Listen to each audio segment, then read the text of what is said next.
Buenos días hermanitos, sean bienvenidos todos.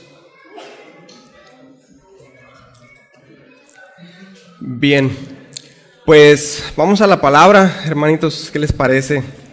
¿Qué tal si vamos abriendo ahí nuestra Biblia en Segunda de Pedro, por favor? Segunda de Pedro, abran su Biblia.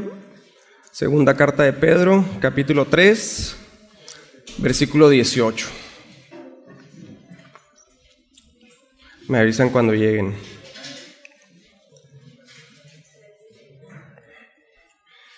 Bien, y antes vamos a orar, vamos a orar para que el Señor nos dé la gracia. Padre, gracias por esta mañana, gracias por este día de reposo, Señor, que tú has destinado para que nosotros estemos en tu casa, Señor, adorándote, bendiciendo tu santo nombre, aprendiendo de tu palabra, Señor. Yo te ruego que nos des la gracia, Señor, para recibir tu mandamiento, para recibir tu palabra, Señor. Que hayas en nosotros un corazón dispuesto, Señor, para escuchar tu voz y recibir tu palabra, Señor. Que me des la gracia para hablar lo que proviene de ti, Señor. Que nos ayudes, que al abrir la Biblia nosotros podamos escuchar tu voz, Señor, que podamos entenderla, Padre, y danos la gracia para ponerlo en obra, Señor, para que vivamos conforme a lo que predicamos, conforme a lo que hablamos, conforme a lo que profesamos, conforme a tu palabra, Señor. Danos la gracia, Señor, necesitamos de ti, necesitamos de tu Espíritu Santo, necesitamos de tu gracia, Señor. Muchas gracias, Padre, te damos porque eres bueno y en ti podemos descansar. Gracias, Señor, en nombre de Jesús. Amén. Bien, pues no cabe duda que el Señor es bueno y que su palabra es fiel, ¿no? Hace rato el hermanito Bogdan pues nos hablaba acerca de la venida del Señor Jesucristo, ¿no?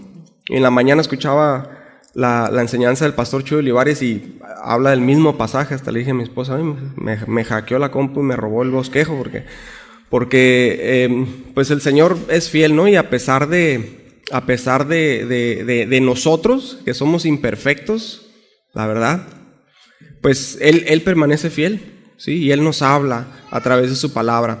Vamos a leer ahí, hermanitos, Segunda de Pedro 3:18, dice: antes bien, creced en la gracia y el conocimiento de nuestro Señor y Salvador Jesucristo. A Él sea gloria ahora y hasta el día de la eternidad. Amén. Y fíjense, hermanos, esta es la forma en que Pedro termina su segunda carta, ¿sí?, a las iglesias de Asia Menor. Esta es la estocada final de Pedro, ¿sí?, en su instrucción para los hermanos. Y no solamente es el final de su carta, sino que también es casi al final de su vida. Sí, esto Pedro lo escribió al final de su vida, como nos lo dice ahí en el 1:14. Si quiere, vayan ahí al 1:14 de Segunda de Pedro. Dice: sabiendo que en breve debo abandonar el cuerpo, como nuestro Señor Jesucristo me ha declarado. ¿Sí? Entonces esto es el final de la segunda carta de Pedro y esto lo escribe al final de su vida. Y como contexto, en su primera carta, Pedro combate la persecución desde afuera de la iglesia, instando a los hermanos a ser fuertes y a vivir como siervos de Dios. Si recuerdan, por la esperanza viva que el Señor Jesucristo nos ha dado por la resurrección de entre los muertos. Eso es lo que trata en su primera carta. Y ahora aquí, en su segunda carta, Pedro nos habla de una amenaza crucial, ¿sí?, para la iglesia. Y es la falsa enseñanza desde adentro de la iglesia. Porque, miren, después de la partida de los apóstoles que fundaron las iglesias ahí en Asia Menor, que les enseñaron la doctrina e instituyeron ministros en cada una de las iglesias, después de esto, pues se habían introducido a la iglesia encubiertamente algunos falsos maestros, enseñando diversas doctrinas. Así como la serpiente se escabulló ahí en el jardín del Edén, de esa misma forma estos falsos maestros se habían colado en las iglesias aparentando ser piadosos, ¿sí? Tenían apariencia de piedad y dice que engañaron a muchos. e introdujeron encubiertamente herejías destructoras, como nos dice ahí Pedro en el 2.1 de su segunda carta, ¿sí? En el capítulo 2, versículo 1.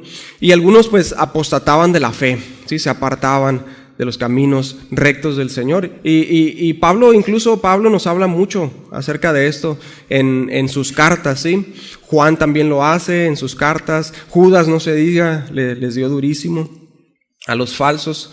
Entonces los apóstoles advertían a los hermanos, ¿sí? No fuera que después de haber trabajado tan duro con ellos, después de haber dado su vida por los hermanos, por enseñarles la sana doctrina, bueno, estos fueran arrastrados por el error de los inicuos y que cayeran de su firmeza. Eso nos lo dice ahí Pedro también en el 3:17.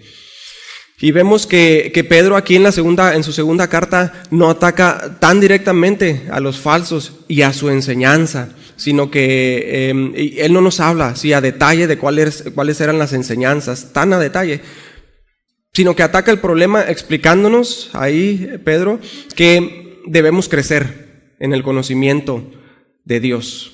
Sí, y eso es lo que tratamos en toda esta serie que acaba de terminar, ¿sí? Cómo debemos de crecer en el conocimiento del Señor. Fíjense cómo empieza Pedro su carta ahí en 2 de Pedro 1:2. Dice, gracia y paz os sean multiplicadas en el conocimiento de Dios y de nuestro Señor Jesús. ¿Sí? En el conocimiento de Dios, se dice. Ahora, se cree que probablemente Pedro escribió esta carta en Roma, estando él en Roma, y muy probablemente lo hizo desde la prisión, ¿sí? Desde adentro de la prisión. La misma prisión donde estuvo Pablo y donde escribió las llamadas epístolas de la prisión. Si recuerdan cuáles son Efesios, Filipenses, Colosenses y Filemón, las epístolas de la prisión de Pablo. Esta cárcel se llama la cárcel mamertina. Hoy en día uno puede visitar las ruinas de esta cárcel ahí en Roma. Y de hecho afuera de la cárcel ahí hay una inscripción que se puso ya posterior a esto. Dice, cárcel donde estuvieron los apóstoles Pedro y Pablo. Ya ahorita es una atracción turística, ¿no? Pero ahí está esa cárcel. Y según la historia, en este lugar encarcelaban gente desde el siglo 8 antes de Cristo hasta el siglo 4 después de Cristo. ¿Sí? Era una prisión de máxima seguridad y aquí encarcelaban a los peores enemigos de Roma. O sea, de hecho, según el derecho romano, a la mayoría de los procesados por la ley romana los enviaban a campos de trabajos forzados y no los tenían en prisión. Pero en la cárcel mamertina encarcelaban a quienes ellos consideraban eran una amenaza para Roma. Sí, de hecho era una prisión pequeña para un número pequeño de personas. Era un lugar donde básicamente encarcelaban a las personas, a los detenidos, antes de ejecutarlos. Sí, los tenían solamente por un tiempo y luego ya los ejecutaban. Eran como el pasillo de la muerte, ¿no? Entonces, esto nos da una idea de cuánto Roma odiaba a los apóstoles, ¿sí? Y seguramente lo saben, pero según la tradición, Pedro fue crucificado de cabeza. Porque dijo, no soy digno de morir como mi Señor. Pero tal vez lo peor que hicieron los romanos, que eran bastante despiadados, fue que obligaron a su esposa a verlo mientras lo mataban. ¿Sí? Los historiadores nos dicen que Pedro, en su agonía, al ver a su esposa sufrir, él solamente le repetía, recuerda al Señor. ¿Sí? Recuerda al Señor, recuerda al Señor, le decía Pedro a su esposa, y esto se lo repitió hasta que murió. Entonces, fíjense, este es definitivamente el mejor consejo que Pedro pudo haberle dado a su esposa, y fue un consejo que el apóstol Pedro dedicó su vida a dar, ¿sí? Y lo vemos muy notoriamente aquí en su segunda carta. Fíjense, 2 de Pedro 1:12, vean ahí, dice, por esto yo no dejaré de recordaros siempre estas cosas, aunque vosotros las sepáis y estéis confirmados en la verdad presente. Luego en el 1:15 dice, también yo procuraré con diligencia que después de mi partida vosotros podáis en todo momento tener memoria de estas cosas. Luego en el 3:2 Dice, para que tengáis memoria de las palabras que antes han sido dichas por los santos profetas y del mandamiento del Señor y Salvador dado por vuestros apóstoles. Fíjense, no dejaré de recordarles siempre estas cosas. Procuraré con diligencia después de mi partida que tengan memoria de todas estas cosas, para que tengan memoria de las palabras que antes han sido dichas por los santos profetas y del mandamiento del Señor y Salvador dado por vuestros apóstoles. Recuerden las palabras del Señor.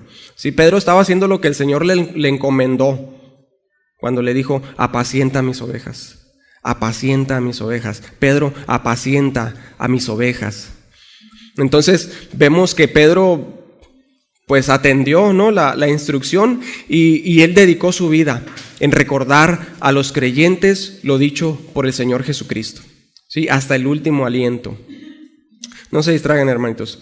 Y así nos los dice aquí en las últimas palabras de su segunda carta, 2 Pedro 3:18, antes bien, creced en la gracia y el conocimiento de nuestro Señor y Salvador Jesucristo. A Él sea gloria ahora y hasta el día de la eternidad. Amén. Sí, esto es la introducción. Ahora entramos a la enseñanza. Entonces, estos falsos maestros se habían introducido a la iglesia, enseñando, entre otras cosas, que Cristo ya no iba a regresar. Sí, entonces, si Cristo ya no va a regresar, bueno, pues podemos vivir como se nos pegue la gana, decían estos falsos.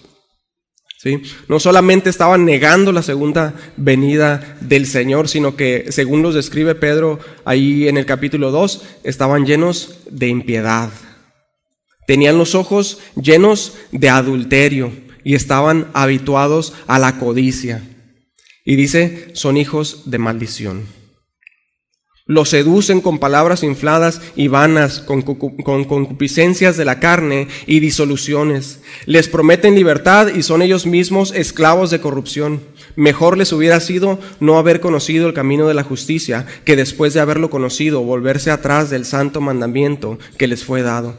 Pero han venido a ser como el perro que vuelve a su vómito y la puerca lavada que vuelve a revolcarse en el lodo.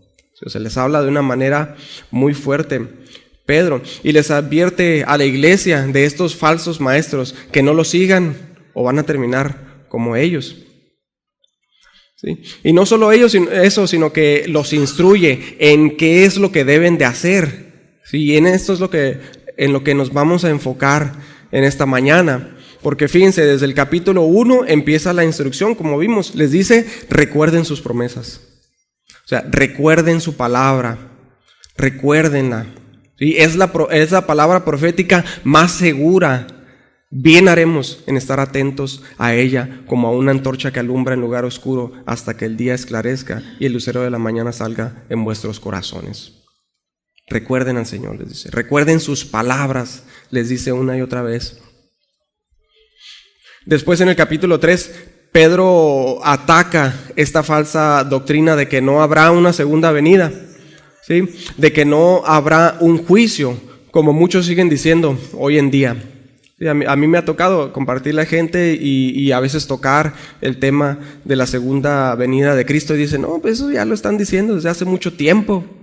Y mira, desde el tiempo de los apóstoles lo decían y ¿en qué año estamos? No. Y así siguen diciendo hoy en día.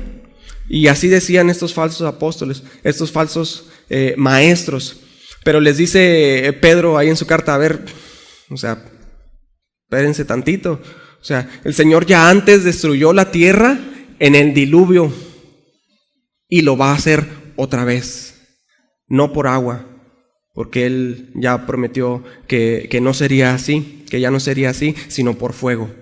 Les dice Pedro, o sea, el Señor ya lo hizo, ya destruyó antes la tierra y lo va a volver a hacer por fuego. Y nosotros, dice, debemos arrepentirnos y estar listos para su segunda venida. Sí, fíjense ahí enseguida en el 3:11 dice, puesto que todas estas cosas han de ser deshechas, ¿cómo no debéis vosotros andar en santa y piadosa manera de vivir? O sea, debemos estar preparados, hermanos, para la segunda venida del Señor, así como Noé. cuando construyó el arca. Debemos estar preparados. ¿Por qué? Porque los tiempos son como los de Noé. Son tiempos como los de Noé. Y Noé estuvo construyendo el arca, estuvo preparado, estuvo pregonando hasta que llegó el diluvio. Y la puerta se cerró. Estamos en tiempos similares. Por eso nos dice que tenemos que estar preparados para cuando esto suceda. Segunda de Pedro 3:14.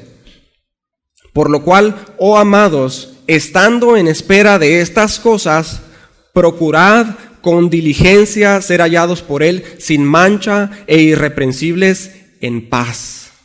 O sea, fíjense, estando en espera de estas cosas, procuren con diligencia ser hallados por Él sin mancha e irreprensibles en paz. Tiernamente Pedro ahí llama amados a los hermanos y les dice, estando en espera de estas cosas. ¿De qué cosas? De la venida del Señor Jesucristo, ¿sí? Y del fin de todas las cosas. Y aquí el sentido del texto es aguardar con esperanza. Cuando dice estando en espera de estas cosas, el sentido de la palabra es aguardar con esperanza, ¿sí? En consecuencia, puesto que aguardamos con esperanza la venida de nuestro Señor y Salvador Jesucristo, dice, procurad con diligencia ser hallados por Él sin mancha e irreprensibles en paz. Procurad, esto habla de esforzarse, habla de perseverar, como dice ahí en el 1:5 de Segunda de Pedro. Vayan, 1:5 de Segunda de Pedro. Poniendo toda diligencia, por esto mismo, añadid a vuestra fe virtud, a la virtud conocimiento, al conocimiento dominio propio, al dominio propio paciencia, a la paciencia piedad, a la piedad afecto fraternal y al afecto fraternal amor. Porque si estas cosas están en vosotros y abundan, no os dejarán estar ociosos ni sin fruto en cuanto al conocimiento de nuestro Señor Jesucristo. Pero el que no tiene estas cosas tiene la vista muy corta, es ciego, habiendo olvidado la purificación de sus antiguos pecados. Por lo cual, hermanos, tanto más procurad hacer firme vuestra vocación y elección, porque haciendo estas cosas no caeréis jamás, porque de esta manera os será otorgada amplia y generosa entrada en el reino eterno de nuestro Señor y Salvador Jesucristo. ¿Sí? O sea, fíjense, debemos estar procurándolo con diligencia, hacer todas estas cosas. Y obviamente Dios no se basa en nuestras obras para salvarnos, ¿sí? No estamos hablando de eso, sino que Dios se basa en la obra de expiación de Jesucristo, completamente. Pero la forma de evidenciar esa salvación es que andamos diligentemente en estas cosas, en fe, en virtud, en conocimiento, en dominio propio, en paciencia, en piedad, en afecto fraternal, en amor. Eso evidencia en nosotros la salvación. Y si así lo hacemos, si hacemos estas cosas, entonces seremos hallados por Él sin mancha e irreprensibles en paz cuando Él regrese. No como los falsos que dice son manchas e inmundicias. Dice ustedes deben ser hallados por Él sin mancha e irreprensibles. Y de los falsos dice son manchas e inmundicias, viviendo como si el Señor no fuera a regresar. No debemos vivir como si el Señor no fuera a regresar. Debemos esperarle, debemos vivir como si Él fuera a venir hoy. Porque lo mejor que podemos hacer es que cuando Cristo regrese seamos hallados en paz con Dios, ¿cierto? O sea, no queremos que cuando Él regrese estemos enemistados con Dios. ¿O alguien quiere estar enemistado con Dios cuando Él regrese? Y luego, para que no extrañen al pastor. Sí, decía mi abuelita, Dios nos agarre confesados, decía. O sea, y tiene su verdad, ¿no? Este dicho es un dicho común. No que vayamos a confesarnos con un cura, ¿no? Pero el hecho de estar a cuentas con Dios, de estar en paz con Dios todo el tiempo. ¿Por qué? Porque Él va a regresar. Él va a volver, ¿sí? ¿Y cómo sabemos que estamos en paz con Dios? Bueno, porque perseveramos en andar sin mancha e irreprensibles delante de Dios. Lo procuramos con diligencia, aunque a veces la regamos, ¿sí? Y bien regado, ¿no? A veces la regamos, la verdad, a veces fallamos, pero nos arrepentimos y perseveramos en bien hacer. Permanecemos firmes en sus caminos. Esto evidencia en nosotros esa salvación. Y Pedro nos exhorta a recordar que Cristo viene para que procuremos aún con más diligencia vivir en santidad. Y fíjense lo que comenta Matthew Henry acerca de esto. Escuchen, sobre la base de la doctrina de la segunda venida de Cristo, se nos exhorta a la pureza y la piedad. Este es el efecto del verdadero conocimiento. Se requiere una santidad muy exacta y universal que no se apoye en ninguna baja medida o grado. Los cristianos verdaderos esperan cielos nuevos y una nueva tierra, libres de vanidad, a la que están sujetas las cosas presentes y del pecado con que están contaminadas. Solo los vestidos con la justicia de Cristo y santificados por el Espíritu Santo serán admitidos para habitar en este santo lugar. No esperes ser hallado en paz en el día de Dios si eres perezoso y estás ocioso en este tu día, en el cual debemos terminar la obra que se nos ha encomendado hacer. Solo el creyente diligente será cristiano feliz en el día del Señor. Nuestro Señor vendrá súbitamente o dentro de muy poco nos llamará a su presencia y nos va a hallar ociosos. Fíjense, ¿nos va a hallar ociosos el Señor cuando Él regrese? Y otra vez, no es que estas obras determinan si soy salvo o no, eso no es lo que dice. Porque Dios hace la obra de salvación y solo Él, lo hizo en la cruz. Sí, pero la evidencia de si tenemos paz con Dios o no es si estamos viviendo de esta manera, sin mancha e irreprensibles delante de Dios. Y los falsos pues no quieren que Él venga. ¿Por qué? Para no ser juzgados, para no ser confrontados. Dicen, no, ya se tardó, ya no va a regresar. Pero Pedro dice, no, sino que el Señor es paciente, no queriendo que ninguno se pierda, sino que todos procedan al arrepentimiento. Segunda de Pedro 3:9, ahí mismo. Y también nos dice ahí en el 3:15 que la paciencia de nuestro Señor en regresar es para salvación. Él es paciente, no queriendo que ninguno se pierda. Por eso ha retardado su venida. Y ahí mismo en el 3:15, si quieren vayan, ahí mismo en el 3:15 sigue diciendo, como también nuestro amado hermano Pablo, según la sabiduría que le ha sido dada, os ha escrito casi en todas sus epístolas, hablando en ellas de estas cosas. Fíjense, qué interesante que Pedro no demuestra ningún resentimiento con Pablo por la regañada que le puso en Antioquía. Si han estado siguiendo la serie de los Hechos, saben de qué estoy hablando. Cuando Pablo confrontó a Pedro por la cuestión de los gentiles y la ley, lo dice ahí en Gálatas 2:14, pero lo vimos ahí en Hechos también. Vemos que entonces que hubo reconciliación en ellos, sí, porque Pedro lo llama nuestro amado hermano Pablo aquí. Y dice Pedro en su carta, Pablo también les ha enseñado mucho acerca de estas cosas, de lo que estamos hablando, de lo que está hablando ahí en su carta. Pablo ya les ha hablado mucho acerca de estas cosas. Y luego dice, entre las cuales hay algunas difíciles de entender, las cuales los indoctos e inconstantes tuercen, como también las otras escrituras, para su propia perdición. Sí, y es importante recalcar aquí que Pedro pone los escritos de Pablo a la par con la escritura del Antiguo Testamento, o sea, los pone los dos como escritura, como inspiración divina. Les da el mismo peso a ambos. Y dice, estos falsos tuercen las escrituras y las usan como pretexto para pecar. Sí, un ejemplo claro de cómo tuercen las escrituras los falsos, que hay muchísimos ejemplos, ¿no? Pero uno de ellos sería lo que escribió Pablo a los romanos en el 5:20. No vayan. Dice, cuando el pecado abundó, sobreabundó la gracia. Parafraseando parte del texto, sí, que tiene su contexto, tiene su significado. Ahí nos está hablando de la abundante gracia de Dios, aun cuando nosotros éramos sumamente pecadores.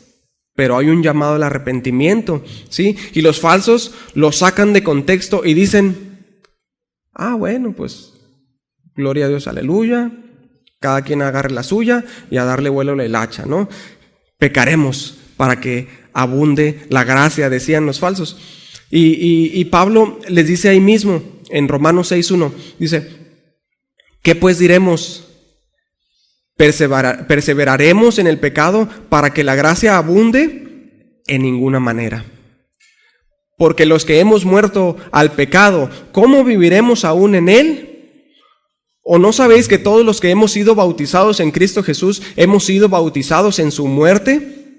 Porque somos sepultados juntamente con él para muerte por el bautismo, a fin de que como Cristo resucitó de los muertos por la gloria del Padre, así también nosotros andemos en vida nueva. Sí, entonces, hermanos, sacar la Escritura de su contexto, malinterpretarla, torcerla, nos lleva a la perdición. Por eso es importante que seamos edificados en su palabra, hermanos, que la estudiemos. Por eso se nos dice una y otra vez, estudien la Escritura, conózcanla, sean edificados en ella. Es importante que nos esforcemos por entenderla y que pidamos a Dios que nos ayude a entenderla. Porque ¿de qué le sirve al falso conocer la Escritura si la tuerce, si la malinterpreta? Bueno, la Escritura dice que solo le sirve para su propia condenación y que mejor le sería no haberla conocido. ¿Sí? Malinterpretar las Escrituras, torcerlas, lleva al infierno. Pero conocer al verdadero Dios nos lleva al cielo, ¿sí? Para conocer al Dios verdadero, debemos conocer correctamente su palabra. Y el Señor nos la ha dado a conocer a nosotros, sus hijos, hermanos. ¿Sí? ¿Cómo? A través de la Biblia, a través de su Hijo Jesucristo, a través de su Espíritu Santo. Y Él nos ha dado su mente. 1 Corintios 2:16, no vayan, se los leo. Porque ¿quién conoció la mente del Señor? ¿Quién le instruirá? Mas nosotros tenemos la mente de Cristo. ¿Sí? Él nos ha dado la mente de Cristo. ¿Cómo? En la Biblia, en las Escrituras, porque ahí Él nos ha declarado quién es Él y qué es lo que espera de nosotros. ¿Sí? El domingo pasado les ponía un ejemplo a los niños, ¿no? Les traje el libro El diario de Ana Frank, ¿no? Y se los enseñé, les digo, ¿quién es el autor de este libro? No, pues Ana Frank. Ok, Ana Frank lo escribió por ahí de 1942, 43, durante la Segunda Guerra Mundial, y es su diario, y ahí en ese libro, aunque ella murió, podemos saber quién fue ella, qué fue lo que hizo, qué le gustaba, todo lo que pasó con su vida, su historia, ¿sí? Podemos conocerla a ella. Bueno, pues de esa misma forma nosotros podemos conocer a Dios a través de la Biblia. ¿Por qué? Porque Él es el autor de la Biblia. Y a través de ella Él nos ha revelado su corazón, su pensamiento, su voluntad. Podemos conocerlo a través de la Biblia. O sea, fíjense en este ejemplo. Sí, podemos conocer a Ana Frank a través de su diario, porque ella lo escribió y nos reveló quién es ella. Bueno, el Señor es el autor de la Biblia y a través de ella podemos conocerlo. Segunda de Pedro 3:17. Así que vosotros, oh amados, sabiéndolo de antemano, guardaos, no sea que arrastrados por el error de los inicuos, caigáis de vuestra firmeza. O sea, sabemos quiénes son los falsos. Se nos lo ha dicho una y otra vez. Los que predican un evangelio de prosperidad, de triunfalismo, un evangelio emocional, egocéntrico, antropocéntrico. Todo menos las sanas palabras de nuestro Señor Jesucristo. Y si sabiéndolo de antemano, como dice Pedro, aún así nosotros decidimos escuchar mensajes que nos rascan la comezón de oír, que satisfacen nuestras emociones, escuchen, nuestro ego. Si aún así nosotros decidimos escucharlos y evadimos el ser confrontados por la verdad de Dios para no salirnos de nuestra comodidad, tarde o temprano nos va a botar y seremos arrastrados por el error y caeremos de nuestra firmeza. Sí, porque hay quienes van a las iglesias donde se hace un esfuerzo por predicar la sana doctrina y se van y dicen, no me gustó, son muy cuadrados los hermanos ahí. No, acá sí me gustó. Tienen luces y pantallas y humito ahí y predican muy emotivo. Y no que haya algo malo en todo esto, pero ¿qué es lo que se enseña? ¿Biblia o rollos personales? ¿Sí? Y ves la vida de estos hermanos, de estas personas que enseñan esto y de los que lo siguen, ves sus frutos y es un desastre. Llevados de acá para allá por todo viento de doctrina. Por estratagema de hombres que para engañar emplean con astucia las artimañas del error. Efesios 4:14. Entonces, hermanos, si no interpretamos debidamente la Escritura, corremos el riesgo de hacer decir a Dios lo que no dice. Si nos apartamos de la enseñanza del Espíritu Santo, podemos pervertir la palabra y darle un significado que pudiera ser para ruina de nuestra alma. ¿Sí? Y la instrucción de Pedro es, guárdense. Guárdense. No escuchen a los falsos, deséchenlos.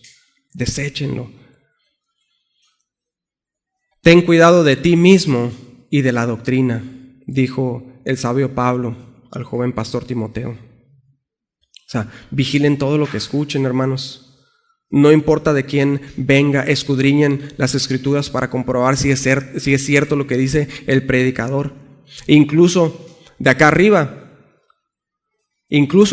¿Por qué? Porque somos falibles, somos propensos a equivocarnos, porque somos pecadores, redimidos por la sangre de Cristo y en proceso de santificación, pero aún imperfectos. Aún somos imperfectos.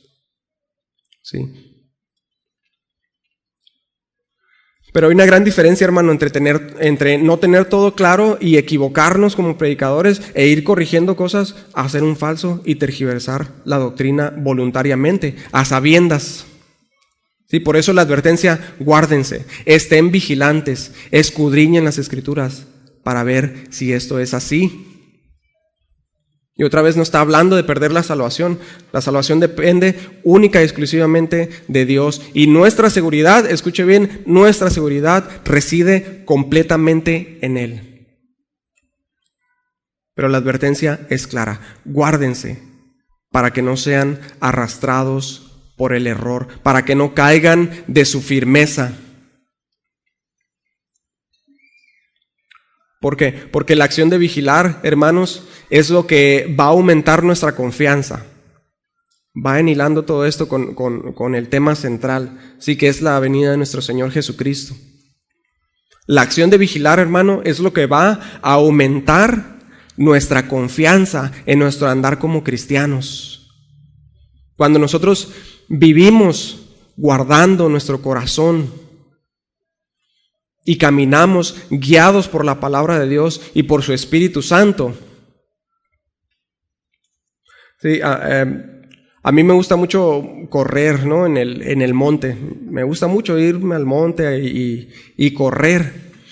Pero yo sé que aquí hay muchas serpientes de cascabel.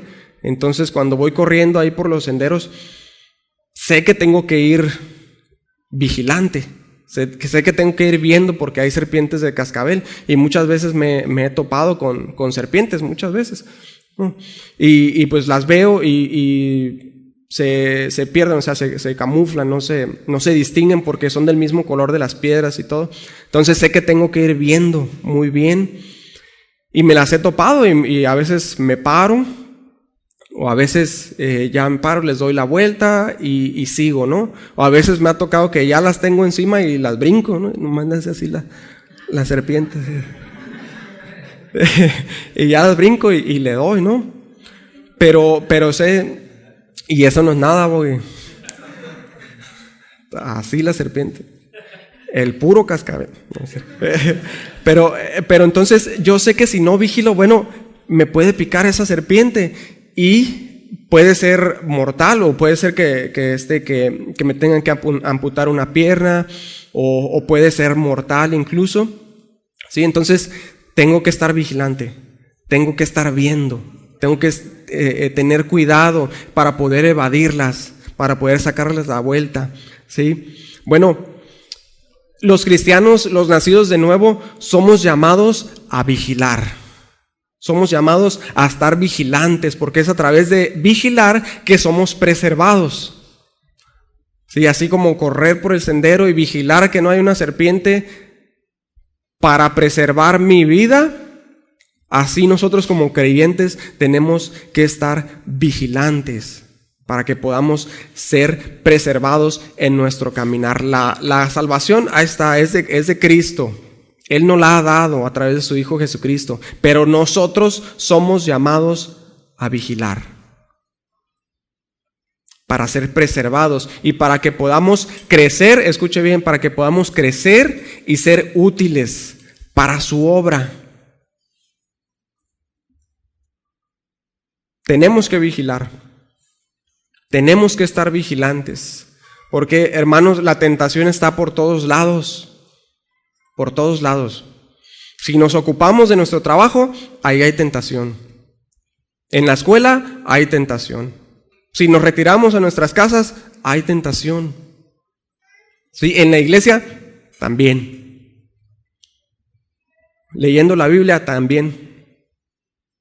Sí, fíjense, aún en el lugar santísimo, los sacerdotes dependían totalmente de la gracia de Dios o corrían el riesgo de caer muertos. Ahí, aún en el lugar santísimo.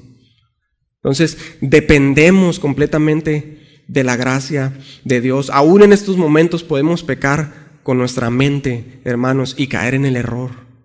Por eso debemos estar vigilantes. Charles Spurgeon dijo, nuestro corrupto y engañoso corazón puede encontrar veneno en las propias flores del paraíso. ¿Qué dijo Pablo? La ley me engañó y me mató. Sí, o sea, consideremos la advertencia del apóstol Pedro, no sea que pervirtamos la palabra de Dios para nuestra propia destrucción. Nosotros podemos pervertir la palabra del Señor. ¿Sí? ¿Y cómo evitaremos esto? Bueno, Pedro, hablando por el Espíritu Santo, nos indica dónde reside nuestra seguridad. Segunda de Pedro 3:18, el texto de hoy. Antes bien, creced en la gracia y el conocimiento de nuestro Señor y Salvador Jesucristo. A Él sea la gloria ahora y hasta el día de la eternidad. Amén. Sí, en este texto tenemos primero, según Thomas Adams, un elemento de teología, un mandato divino. Creced en la gracia y el conocimiento de nuestro Señor y Salvador Jesucristo. Y en segundo lugar, hay un elemento de doxología, de alabanza. A Él sea gloria ahora y hasta el día de la eternidad. Y dice, antes bien. O sea, en contraste de ser seducido y arrastrado por el error, lo que debemos hacer para ser hallados por Él sin mancha e irreprensibles en paz mientras esperamos su regreso es crecer en la gracia y el conocimiento de nuestro Señor y Salvador Jesucristo. Y de esta forma, crecer en amor por Él.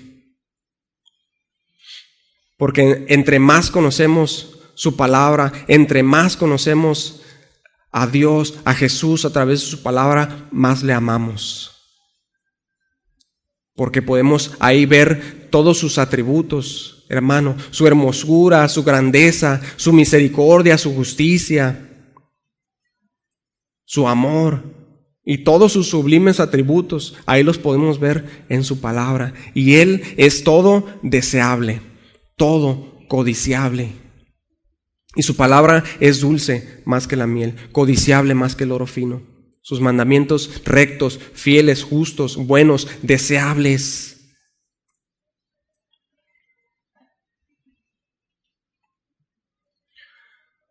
Y a la par de escudriñar las Escrituras y profundizar en el conocimiento de ellas, debemos crecer en la gracia. ¿En qué consiste esto? Crecer en la gracia. Bueno, sabemos que hemos sido salvos por gracia, ¿cierto? De entrada, hemos sido salvos por gracia. ¿Sí? De otra manera, este texto no podría aplicarse a nosotros en absoluto. Solo aquellos que hemos sido salvos por gracia podemos crecer en esa misma gracia que ya se nos ha sido dada. Solo aquel que ha sido injertado en la vid y permanece en la vid puede dar fruto, hermano, a causa de la vid, no por voluntad de las ramas, sino por causa de la vid. Y la vid es Cristo. La vid es Cristo. Entonces, este texto no tiene ninguna aplicación para el que está muerto en delitos y pecados. El pecador no puede crecer en la gracia. Esto es para los creyentes. El pecador no puede crecer en la gracia porque está todavía bajo maldición. La maldición de la ley. Y la ira de Dios está sobre él. Por eso el pecador debe temblar y arrepentirse y creer para que Dios tenga misericordia de él. Así estábamos antes, muertos en delitos y pecados. Pero como vivos de entre los muertos, hermanos, y habiendo sido vivificados por el Espíritu de Dios que mora en nosotros, ahora a nosotros, hermanos, se nos indica que crezcamos. Que crezcamos. Debemos crecer, hermanos, desde esa fe que dice, creo, ayuda a mi incredulidad, hasta una fe que como la de Abraham no vacila. Y que cree que quien ha prometido también es capaz de cumplir. Nuestra fe debe crecer diariamente, hermano, descansando de una manera más plena, íntegra y completa en la obra consumada de nuestro Señor Jesucristo. Nuestra fe debe crecer en esperanza, porque en esperanza fuimos salvos. Alumbrando los ojos de vuestro entendimiento, para que sepáis cuál es la esperanza a que Él os ha llamado, y cuáles las riquezas de la gloria de su herencia en los santos. Efesios 1:18. Aguardando la esperanza bienaventurada y la manifestación gloriosa de nuestro gran Dios y Salvador Jesucristo. Tito 2:13. O sea, hermanos, que esa esperanza que no se ve todavía nos capacite para esperarla con paciencia. Sí, porque en esperanza hemos sido salvos, hermanos. Y que entremos en el gozo del cielo, aún estando nosotros aquí en la tierra. Y que crezcamos en la palabra de tal forma que seamos plantados como árboles junto a corrientes de agua, como dice el Salmo 1. Sí, que da su fruto a su tiempo y su hoja no cae. Fíjense, estos árboles, sus raíces crecen tan profundo y penetran hasta la roca, porque están ahí a la orilla de los ríos, penetran hasta la roca y se meten en las grietas y parten la roca, hasta que el árbol está tan firmemente arraigado al suelo que cuando crecen las aguas durante las tormentas, cubren los árboles. No se han visto en los arroyos que cubren los árboles hasta arriba, hasta la copa. Pero no se mueven de lugar. ¿Por qué? Porque están bien cimentados hasta la roca. Que así seamos nosotros, hermanos, que estemos bien fundamentados en la roca, en Cristo, en su palabra, que nada nos puede hacer caer de nuestra firmeza. Y que la palabra nutra, la savia, y produzcamos los frutos de Cristo. Frutos que, escuchen bien, no van a añadir nada a nuestro orgullo, sino producirán alabanza en nuestras bocas y en nuestras vidas. Así como Pedro explota en alabanza a Dios al final de su carta. A Él sea gloria ahora y hasta el día de la eternidad. O sea, si nosotros damos algún fruto y empezamos a llenarnos de orgullo, recuerde esto, hermano. Un día vamos a estar delante de Él. Y Él es digno de toda la gloria. Y si queremos llevarnos la gloria para nosotros, entonces vamos a ser avergonzados, porque Él merece toda la gloria. Sí, hermanos, todavía tenemos mucho por crecer. Todavía no somos perfeccionados. Pero los falsos, árboles otoñales sin fruto, 2 veces muertos y desarraigados, serán arrancados de raíz.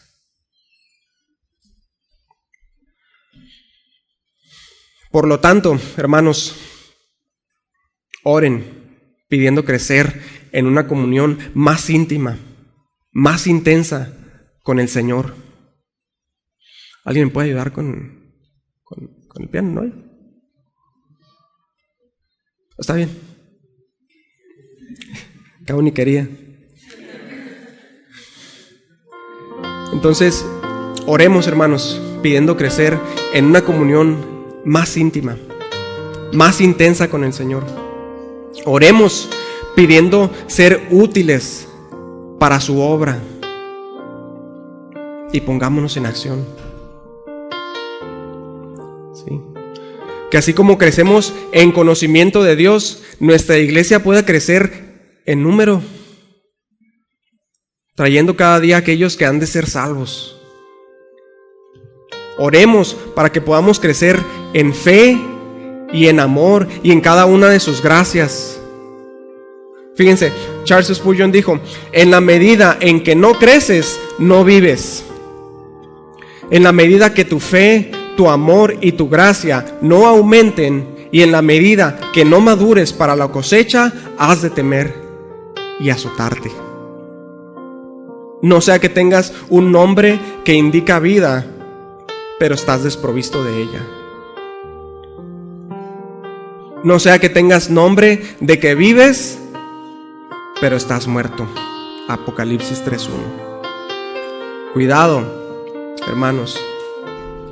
Cuidado. Hermanos, que deseáramos ser contados con aquellos que han servido bien a su Señor y que han entrado en su eterno reposo con alegría. Porque ¿quién de ustedes no desearía que su nombre esté entre aquellos por siempre bienaventurados? ¿O acaso alguien desearía no serlo? Bueno, si no deseas ser llamado siervo fiel por tu Señor cuando regrese, entonces sigue siendo como eres. Detente y no perseveres. Pero si quieres al final oír la voz de tu Señor diciendo: bien hecho, buen siervo y fiel. Si realmente lo quieres, hermano, bueno, entonces resoluciona, como nos decía nuestro hermanito Boggy el domingo pasado. Resoluciona si vas a servir al Dios de Israel o a tus ídolos. y persevera y crece. Porque Cristo viene pronto, hermanos. Cristo viene pronto. ¿Y cómo estamos viviendo? ¿Cómo estamos viviendo, hermanos? ¿Como si Él no fuera a regresar? ¿Como si se estuviera ya tardando? ¿Cómo estamos viviendo? ¿Estamos esperando a nuestro Señor? ¿Estamos esperando su regreso? Bueno, avancemos. Crezcamos con nuestra mirada en Él. Quedarse quieto es peligroso, hermano. Quedarse quieto es peligroso. Si esto no mueve tu corazón, hermano, analízate. Analízate, no sea que tengas nombre de que eres vivo, pero estás muerto. Hermanos, miren, si pudiéramos crecer en fe, en humildad, en oración, en conocimiento de Dios, en santidad, en ferviente servicio, en amor, ¿cuánto no podríamos hacer como congregación por los que están a nuestro alrededor? ¿Cuánto no podríamos hacer por nuestra generación y por las generaciones venideras? Porque delante de nosotros van nuestros hijos. Delante de nosotros van nuestros hijos, hermanos. ¿Y cómo serán nuestros hijos? Piensen, ¿cómo serán nuestros hijos después de nosotros? ¿Serán como saetas en manos del valiente o como címbalo que retiñe? ¿Qué les estamos enseñando a nuestros hijos con nuestra vida, con nuestras palabras? Esto debe de preocuparnos, hermanos.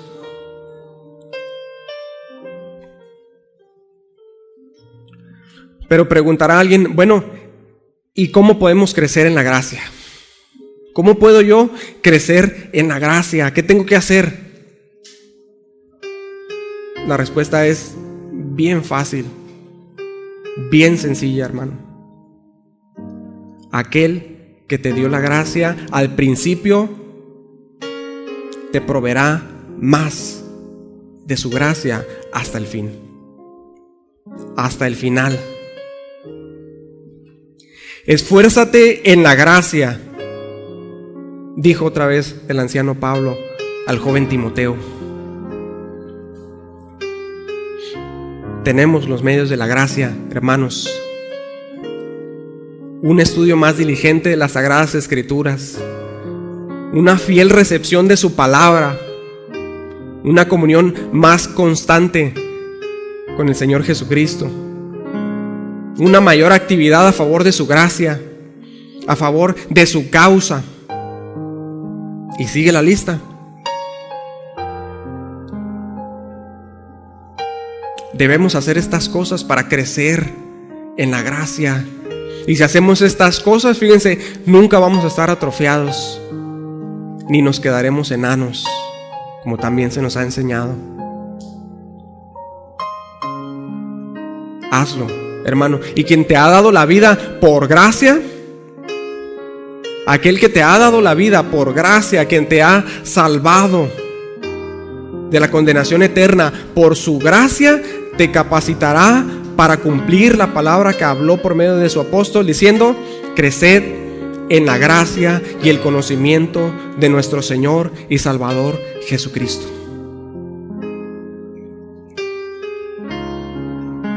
Tengamos sed de conocerlo, hermanos. Tengamos sed de conocer a aquel de quien incluso sus enemigos dijeron: jamás hombre alguno ha hablado como este hombre. Ya por encima de todo, anhelemos conocer a Cristo en su persona, ese amor que no tiene comparación. Porque aquel que no anhela conocer más a Cristo, escuchen, no sabe nada de Él todavía. Si no desean conocerlo mejor, no le aman. Si la verdad no está en nosotros, si no le amamos, si decimos que le amamos, pero no guardamos sus mandamientos, somos mentirosos. Si no deseamos conocer su palabra, si no deseamos sus mandamientos, si no deseamos conocerlo mejor a Él, no le amamos.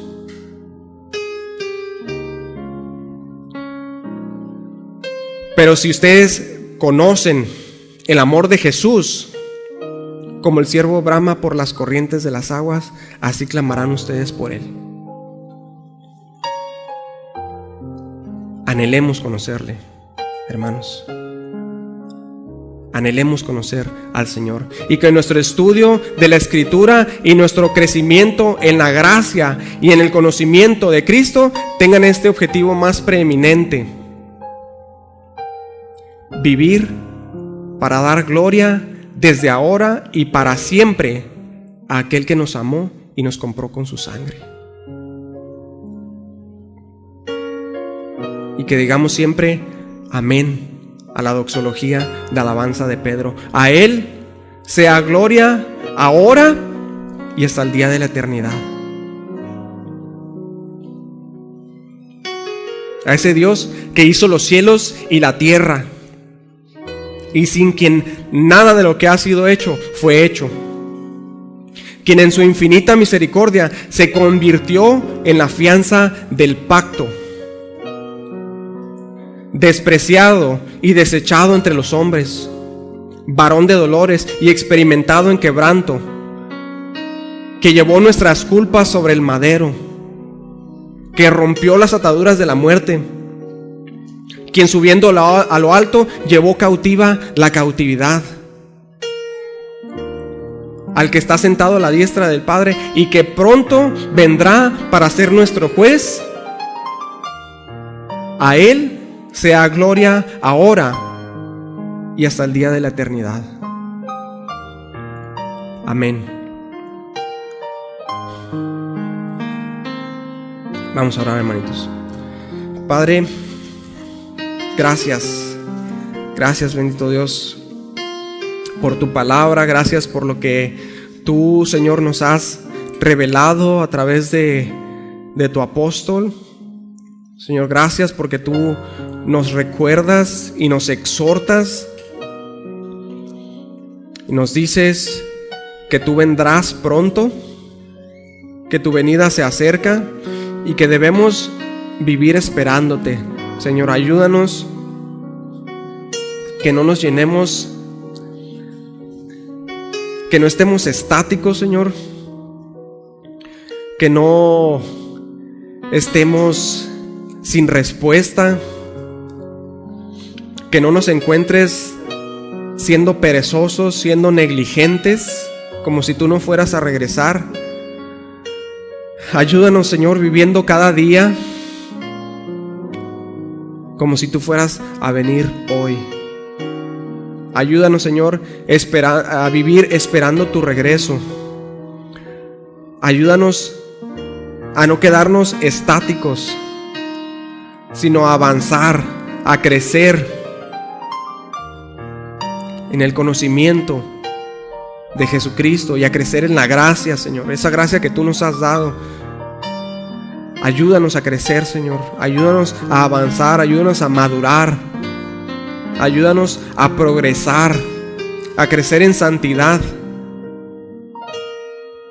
para cuando tú regreses nos encuentres haciendo lo que nos has encomendado hacer. Que puedas decir de nosotros: buen siervo fiel. Y que no nos llames malos y negligentes. Pon temor en nuestro corazón, Señor, para que anhelemos conocerte más, que anhelemos tu regreso. Esperamos tu regreso. Que digamos como la iglesia en Apocalipsis: ven, Señor Jesús. Sí, ven, Señor Jesús. Anhelamos tu regreso. Ayúdanos a estar listos para tu regreso, Señor, trabajando en tu obra. Danos de tu gracia, Señor. Te rogamos en nombre de Jesús. Amén y amén. Bien, hermanitos, pues hay tarea y pues estamos despedidos. Sí, que Dios los bendiga, los guarde y nos vemos el miércoles con el favor de Dios, miércoles a las 7. ¿Sí? Despídense, abrácense.